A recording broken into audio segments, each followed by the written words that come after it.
Akkam jirtu dhaggeeffattoota keenya oduu yeroo kana qabnu sin dhageechisa an Ejersa Abdiiti. Humnoonni nageenya Keeniyaa daangaa ce'uun Mooyyaleetti miseensa humna nagaa Itoophiyaa tokko ajjeesuu fi jiraataa tokko ukkaamsanii butuun gabaafame.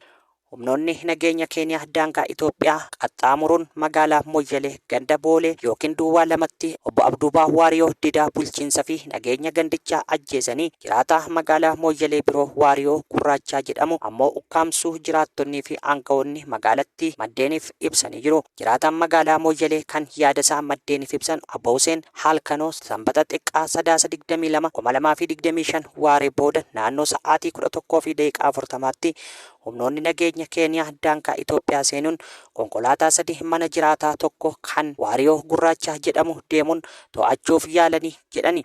Jiraataan kunis ani yoo yakka dalagee qaama seera Itoophiyaatiin na to'ata malee qaamni seera biyya ollaa irraa dhufe na to'achuuf mirga hin qabu jechuun mana isaa keessatti yeroof miira aariitiin walitti dubbachaa turan jedha.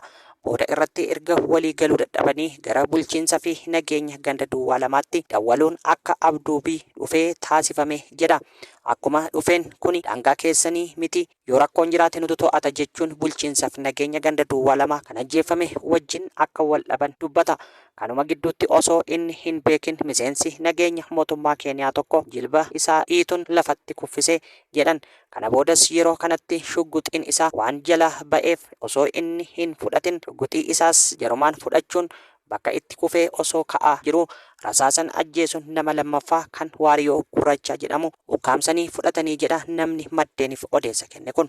Godina Gujii Ona Sorraa ganda Raayyaa Buddaatti namoota bosona keenya abbaa qabeenyaaf dabarfamee hin kennamuu fi mancaatii bosona yaa dhaabbatu jedhuun hiriira ba'an irratti humnoonni mootummaa dhukaasa bananii namoonni hedduun yoo du'an hedduun madaa'uu maddeen ifoomsanii jiru.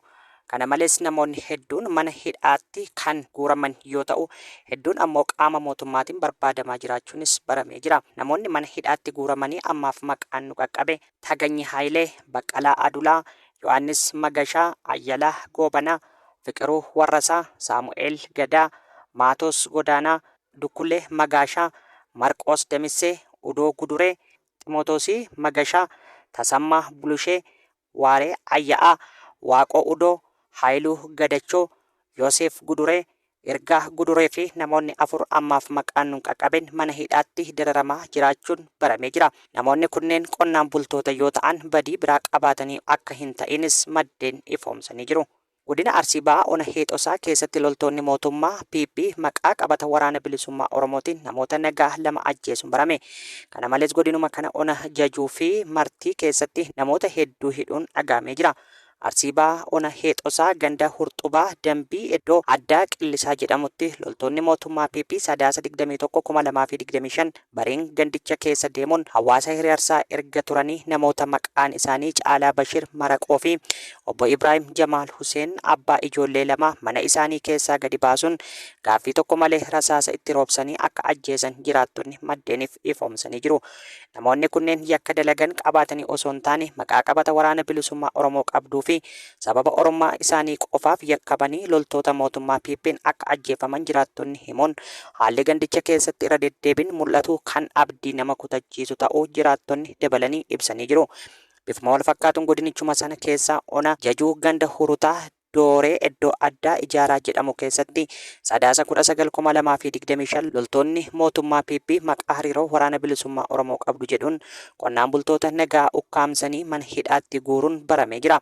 Namoota ukkaamfaman keessaa kan ammaaf maqaan nu qaqqabe Haajii Musaa, Jamaal Musaa, Ahmad Abdallaa, Biiftuu Jajuu, Urjii Haajii, Hirkoo Ida'oo, Iteenesh Boruu, Gallee Adaniin, Aniyaa Mahammad, Dittaa Gabii, Dabalaa Addachaa, Ahmaddiin Kadir, Ammee Siraajoo, Awwal Ahmadii fi Abdurrazaaq Adam kanneen jedhaman yoo ta'u godinichuma kana keessa Ona Martii ganda Abbaasaa Gorbaa iddoo addaa Dooyyee Gorbaa irraa 3/20/2025 namoota maqaan isaanii Gazaalii Yohaannisii fi Muhammad Ganda dabalatee namoota hedduu mana hidhaatti guuruun erga mana hidhaa geessanis hedduu dararuu jiraattonni maddeeniif ifoomsanii jiru.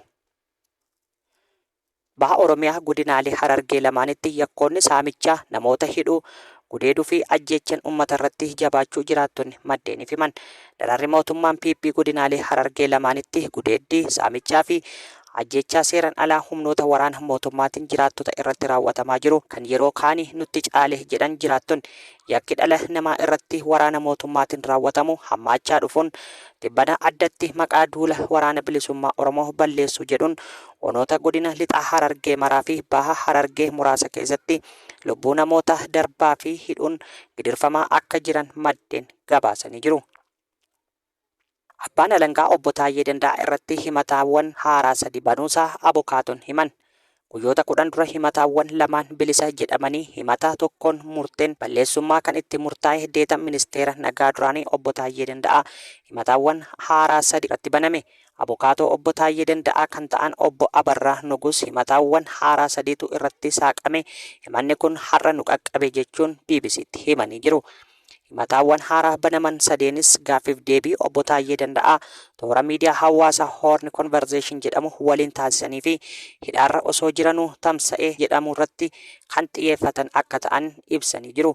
Himataawwan haaraa 3 keessaa inni jalqabaa himata obbo Taayyeen kanaan dura bilisa itti jedhaman keessaa isa tokko waliin akka wal fakkaatu eeruun himanni kunis seera yakka bara 1996 bahee keewwata 257 kan ilaallatu akka ta'es obbo Abarraan himanii jiru. Himanni jalqabaa humnootii biroo waliin waloomuun okkora kaasuun mootummaa filame humnaan diiguu kan jedhudha jedhan.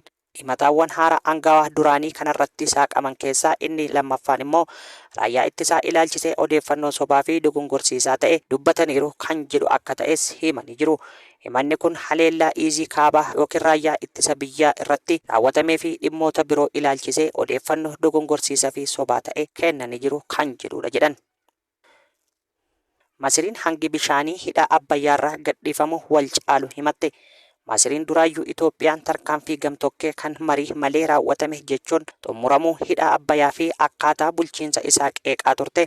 Ammas bulchiinsi hidha kanaa qindaa'aa ta'uu dhabuun qormaata itti ta'uu qeequun bishaan humnaa ol natti gadi dhiifameera jechuun Itoophiyaa himachuu isii ministeerri qabeenya bishaanii fi jallisii Masirii ibse. Ibsa ariifachiisaa biyyattiin sanbata darbe kana baasten Itoophiyaan bulchiinsa fi to'annoo bishaan hidha haaromsaa guddicha Itoophiyaa irratti taasiftu ammallee sirreessuu hin dandeenye jette. Sababa kanaanis dambalee bishaanii hin eeggamne isii muddachuu ibsite. Itoophiyaan tarkaanfii gama tokkoo fi to'annoo bishaanii akka malee itti fufuun ishee hangi yaa'a bishaan laga Naayil irratti jijjiirama cimaa fideera jedha ibsi kun. Hanga bishaanii guddaa otoo hin eeggamin ishee muddate jette kan hir'isuufis ulaa yaa'a haaraa ishee Tokshaatti geessu banachuuf akka dirqamtu ibsitee jirti. Haalli to'annoo ministeerri bishaanii fi inarjii Itoophiyaan hidhicha irratti taasisu qindoomina waan hin qabneef hammi bishaanii gadi lakkifamu yeroo adda addaa wal fakkaataa ta'uu dhabuun itti fufeera jedhan ministeerri Masirii kun.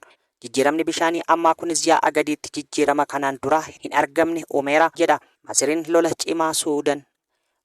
lola cimaa Suudaan kibbaa Kaartumitti baatii onkololeessa darbe keessa miidhaa geessiseefis Itoophiyaa himachuun isii ni yaadatama. Manni murtii biyyattii mootummaan Keeniyaa koolugaltummaa fudhachuuf dirqama idila addunyaa qaba jedhe. Mootummaan Keeniyaa waliigalteewwan naannoo fi idila addunyaa jalatti koolugaltoota fudhachuuf dirqama akka qabu manni murtii murteesse. Manni murtii olaanaa Keeniyaa murtii mootummaan koolugaltoota haaraa Itoophiyaa fi Eertiraa galmeessuu dhabuuf murteesse addaan kuteera. Mootummaan Keeniyaa murteen kun seera biyyattii kan cabsuu fi seera naannoo fi idila addunyaa biyyattii itti hidhamte kan faallessu ta'uu qeeqeera. Murtoon koolugaltummaa galmeessuu dhabuus murtoo koolugaltoota jidduutti loogii uumuudha jedhameera. Murteen manni murtichaa kun kan kenname himata gareewwan mirga namoomaa fi dhaabbileen seera Keeniyaa murtee biyyattiin baqattoota biyyoota lamaanii irratti koolugaltummaa gaafatan galmeessuu dhabsiifte mormuun dhiyaate erga dhaggeeffatamee booda ture jedhame.